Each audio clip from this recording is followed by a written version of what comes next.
Thanks once again for dropping by the channel. If you like the content, if you're new to the channel, please hit subscribe, share the video if you enjoyed it, felt it was useful.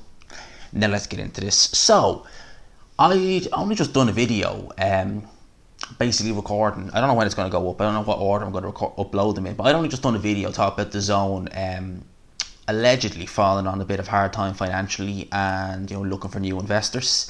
And an interview here with the Zone and Joseph Parker has come out, and Joseph Parker is quoted in this interview, it's with the Zone, as saying that in terms of the fights he wants, obviously he would love a chance to avenge the loss of Anthony Joshua and have a world title shot, but the number one guy on his list is Dillian Whyte. Now, this is what it's been said here, and this is what Joseph Parker said. I think he told it to the Zone, and I know it's on the Zone website. So it says, the one I would want is Dillian Whyte. It was a close fight, and he was the better man on the day, but a few things happened before the fight, and I want to get my hands on him again. Most would assume that given Joshua's current state as unified champion, that Parker, okay, well basically this is what the Zone had to say. So back onto what Joseph Parker said. Just the way the fight went really, Parker explained. I know I could have beaten him, but a few things like the headbutt happened in the second round. He was good, and it was a rough fight.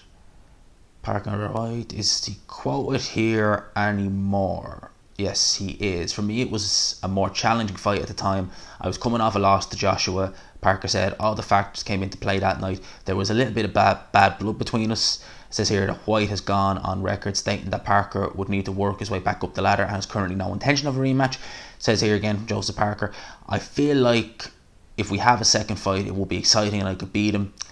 He said that I have earned my way back to the top, which is fine. I have to earn my way back to the top, which is fine. He's been fighting good opposition. I've been trying to get these opportunities. I would fight Anthony Joshua again because he has the belts, but the rematch I want is with Dillian Whyte. That is what Joseph Parker had to say. Now, they were also alluding to Lucas Browne there, and they said that, well, this is what the Zone quote, but that Parker is not yearning for the Lucas Browne fight. And I don't think any of us are either, truth be told. I think that we know what we're going to get with Parker versus Browne. We're going to get a fairly one-sided beating in terms of Joseph Parker beating and probably stopping Lucas Browne quite badly, because Lucas Browne at this stage is really a domestic level fighter. He is he's on par with guys, probably better than guys like Tom Little. But go back and watch his fight with Kamil Sakalovsky. Kamil Sakalovsky's a journeyman. Sakalovsky won every round in that fight and dropped Lucas Browne heavily. That's the kind of level we're at with Lucas Browne at this stage now. So obviously none of us want to see him. Parker is, well, if Lucas Browne is getting beat by Dave Allen, Parker is leagues and leagues and leagues ahead of Dave Allen. What does that tell you? I know they say styles make fights, but still, no.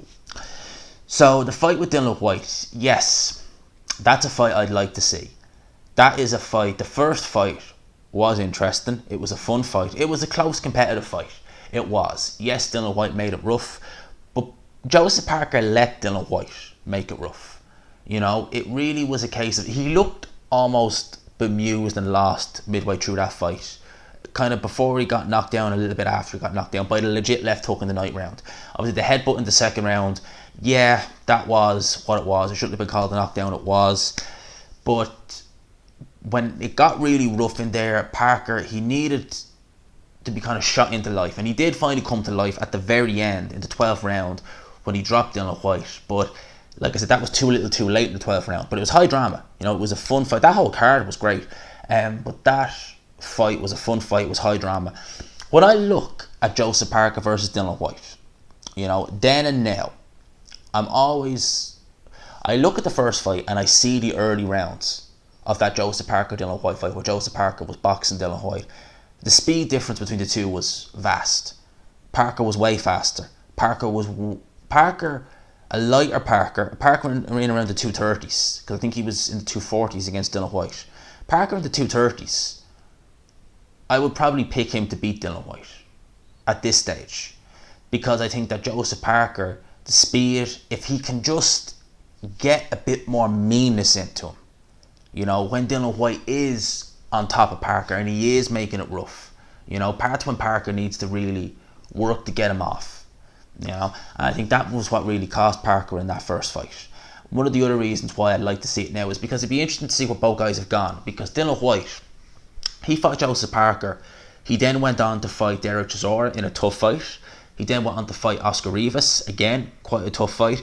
He then fought Marius Vac in a fight that none of us thought would be tough. Yes, Dillian Whyte was out of shape, but this was the Marius Vac who was getting beat by Artur Spilka. This was a Marius Vac who was getting stopped by Martin Bakole. And for him to come in, and it was an element of both. You know, with Dillian Whyte being in shape, not match fit, not match ready, and Marius Vac actually finding a bit of fire, you know, to make that fight competitive. And let's not forget, Dillian Whyte, these fights have been tough fights. You know, the Derek Chisora fight, tough fight. The Joseph Parker fight, tough fight. The Oscar Rivas fight, tough fight. Marius Vac again, tough fight. We're seeing Dillian Whyte in all these tough fights. Now, Dillian Whyte obviously is older than Joseph. He's older by a good few years. So you would imagine that Joseph Parker was closer to his peak, if not in his peak, than Dillian Whyte. And obviously Joseph Parker has not been fighting as high a level of opponents since the Dillian Whyte fight. He's only fought 3 times since the Dillian Whyte fight. Alexander Flores, not that great. He fought that guy, what was his name? Leopai. Definitely not that great. Then he fought that Shondale Winters guy. Again, not that great, but Winters, you could tell he had a little bit of skill there, a bit of athleticism. Just the fact he was old as dirt and really a blown up cruiserweight. So Parker definitely not been fighting great guys. Obviously, I don't think the fight's going to happen next for either man, but it'd be interesting to see who Parker fights next. But in terms of a rematch, who I would pick, I would... You see, in most cases, rematches do tend to go the same as the first fight. But the first fight was close. It was competitive. I thought Dillian Whyte won. But I would be... I'd be tempted to actually pick Parker to win the rematch. Not because I don't rate Dillian Whyte, I do. I think Dillian Whyte's a very, very, very good fighter. He's definitely a top 10 heavyweight. Top 5 heavyweight, I should say. But with Dillian Whyte, you start to wonder, the wars he's been in, the tough fights he's been in, are there going to be miles on the clock? And obviously they've said, they quoted it there, and they said Dillian Whyte is not really interested in having a rematch with Joseph Parker.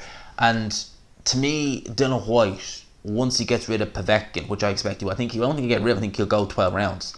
But when he finishes with Povetkin, it's going to be a case of him waiting it out until he gets the WBC title shot. And as I said, that might not be straightforward, because it's probably not going to be February 2021 because of what's going on in the world. You know, Fury has to get by Deontay Wilder. He'll obviously try and make Undisputed with Anthony Joshua.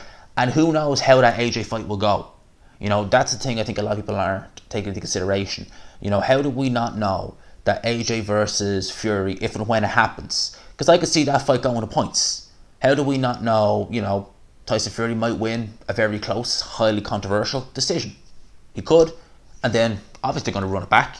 You know, thinking the money on the table. They'd be crazy not to run it back. So, it could be a case of Dillian Whyte having to wait it out for his WBC title shot. And I've said several times on this channel, and I maintain this, that I would be more surprised if Dillian Whyte gets a WBC title shot than anything else. I think he will lose before he'll get a WBC title shot. I think it's criminal that he's not got a world title shot, although some of it is at his own, you know, front door. He could have fought AJ last year at Wembley, but he, you know, for whatever reason, he chose not to. But yeah, I think Dillian Whyte at this stage, I'd be very surprised if he got that title shot. You know, given everything that's been going on in the world, given the way fights are going to get made, I'd be very surprised if he got that fight next year. And I think that Dillian Whyte, knowing, I think in one sense he probably won't want to fight, you know, massively dangerous guys like a Joseph Parker, but knowing the kind of purses he can get if he does fights on pay-per-view against good guys, it might tempt him into a fight with Joseph Parker. And that's a dangerous fight. It's a fight I want to see. It's a fight I want to see. So those are my thoughts on this. Let me know your thoughts down below. As I said, I hope you enjoyed this video. If you did, please leave a like, subscribe, of course, if you are new. And as always,